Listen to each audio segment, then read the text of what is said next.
akong pagtahod ug pagyukbo sa inyong tanan nga mananaway. Ako si Istong Casinyo ug di ko modagan karong eleksyon. Karon adlaw atong istoryahan kaning Zenfone Max Pro M1. Smartphone ni siya gikan sa Asus.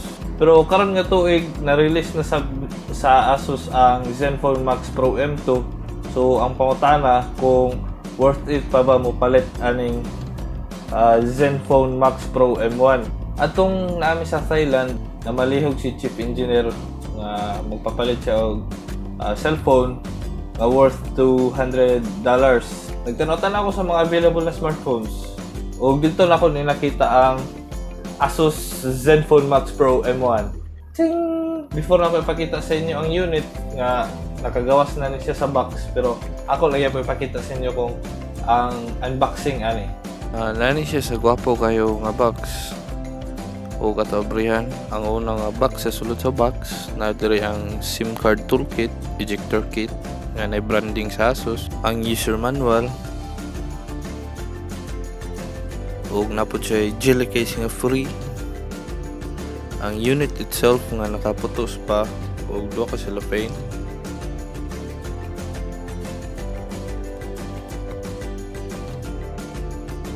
o diri sa sulod sa box na diri ang pataban nga headset, ang micro USB na cable ug iyang power brick ug mga spare nga tips para sa headset. Kani nga Zenfone Max Pro M1 dunay Full HD Plus 5.99 inches nga screen at 1080 by 2160 pixels IPS LCD display. Nagdagan niya sa operating system nga Android version 8.1 Oreo. Stock Android ni siya. Nani siya ay Qualcomm Snapdragon 636 ug Adreno 509 nga GPU. Yang processor kay octa-core. Bali, duha ka quad-core nga Cryo 260 nga naay clock speed. Yang kapaspason is 1.8 GHz. Nani siya ay 6 GB nga RAM ug 64 GB nga storage. Nani siya sa ibabaw dapit sa budget nga part sa smartphone. Ang kasagaran nga materyales imo makita kay plastic, gawas sa screen nga bildo ug ang likod nga metal. Ang pagka-plaster sa mga tuplukanan kay nasa to ang power button ug ang volume rocker. Nasa wala ang triple slot tray para sa duha ka nano SIM card ug usa ka micro SD card. Sa ilalom sab makita ang speaker grill, micro USB port para charging ug transfer sa files. Naay saksakanan sa imong headset nga 3.5mm audio jack. Ug mao to sila ang mga key specifications sa Zenfone Max Pro M1. Ug karon ako explain sa inyo isa-isa. Sa akong gisulti kanina nga iyang screen is IPS LCD. Hayag gyapon siya maski naka sa ilalom sa adlaw. Ug gamiton nimo siya sa gawas, dili ra kay ka maglisod ug tan-aw sa screen. Ang design sa cellphone is dagko gyapon kayo og bezel diri sa taas ug sa ubos. Ug iyang bezel sa kilid is dili kayo gamay pero dili ra pud kay sakit sa mata tan-aw. Iyang chipset is Snapdragon 636 ug iyang GPU is ang Adreno 509. So di na ka mabalaka og dula ani sa mga dula nga bugat tungod kay capable kayo iyang chipset ug ang iyang GPU. Nanapod ni siya 6 GB of RAM ug 64 GB nga storage. Ang iyang storage is pwede pa nimo i-expand gamit ang micro SD card slot up to 2 terabytes. Yes, kung makapalit kag 2 terabyte na micro SD is kaya kay niya basahon. Iyang battery is 5000 mAh. So kaya kay niya moandar tibok adlaw. Pero og dili kayo ka kusog mo gamit og cellphone, gamit lang nimo is text, call, Facebook gamay, video gamay, dula gamay, nakoy gamay. So, kaya kanya maabot og 2 ka adlaw. Yang camera pod sa likod is dual. Ang kana sa taas mo yung main camera nga 16 megapixel ug kaning sa ubos is ang 5 megapixel nga depth sensor. Ang iyang purpose ana is kanang kung mag-take kag picture sa imong kaugalingon portrait, tin-aw ka balik ka ang subject tin-aw pero imong background blur.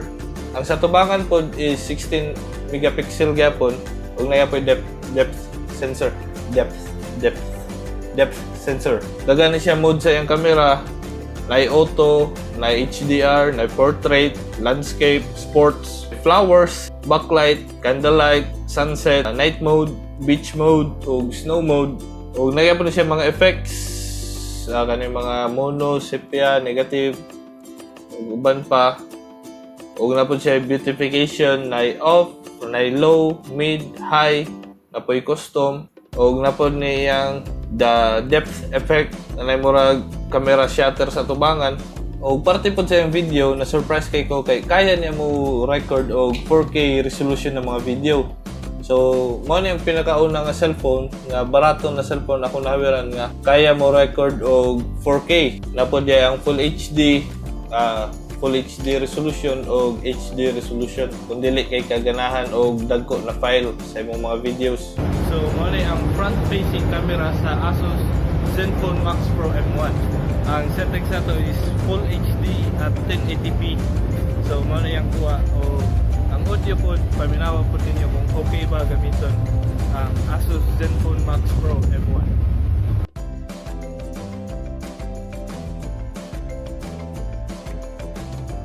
Yung operating system is previous version sa Android. Kung makakonect ko sa internet, ako ning i-check yung system kung available na ba di siya para Android 9 Pie. Ang naka-chewy aning sa Zenfone Max Pro M1 kay wala siya user interface. Stock Android ni siya. Ug mo po na yung pinakauna nga cellphone ako nagamit nga stock Android. Wala yung mga bloatware, kanang mga bloatware, mga kuha na siya, mga pre-installed na apps. Pero kani inyo makita nga mga application diri nga kani Antutu, kani mga games is ako na nag-install ani dito sa Thailand. Limpyo kay siya nga operating system. Paggawas ani sa India, yung presyo dito is 14,999 rupees. Og sa Thailand pod paggawas is 7,990 baht. Og ako lang i-convert na sa peso, balimaw na siya.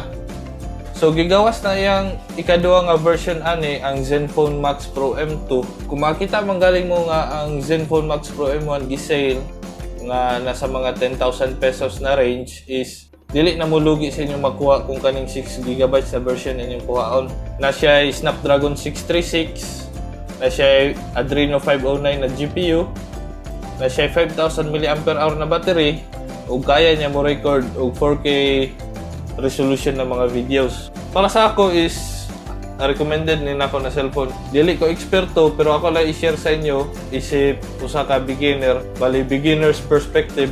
Og shoutouts day sa class of 2011 sa Muscat Laboratory High School. O congratulations sa akong mga batch nga nag-graduate og college karon tuiga. Yes. Ug salamat din sa akong sponsor karon si Chief Engineer Ding Galindo sa iyang gamit ani yang unit. Sir, thank you very much. O sa usab ako si Istong Casinio og salamat sa pagpananaw atod sa sunod nato nga pagkita. Paalam.